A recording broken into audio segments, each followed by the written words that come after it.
ফরিদপুরের ভাঙ্গায় বৈশাখী শোভাযাত্রা ও ফিলিস্তিনের নিপীড়িত জনগণের প্রতি সহমর্মিতা প্রকাশ অনুষ্ঠিত। মোহাম্মদ বশির আহমেদের রিপোর্টে বিস্তারিত।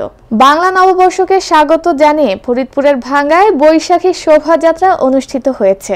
এতে অংশ নেন ফরিদপুরের জনপ্রিয় নেতা বাংলাদেশ কেন্দ্রীয় কৃষক দলের সাধারণ সম্পাদক শহীদুল ইসলাম বাবুল, জাতীয়তাবাদী দল বিএনপির ভাঙ্গা উপজেলার সভাপতি আলহাজ খন্দকার ইকবাল হোসেন সেলিম সহ ভাঙ্গা উপজেলার বিএনপির সকল সহযোগী অঙ্গ সংগঠনের নেতৃবৃন্দ।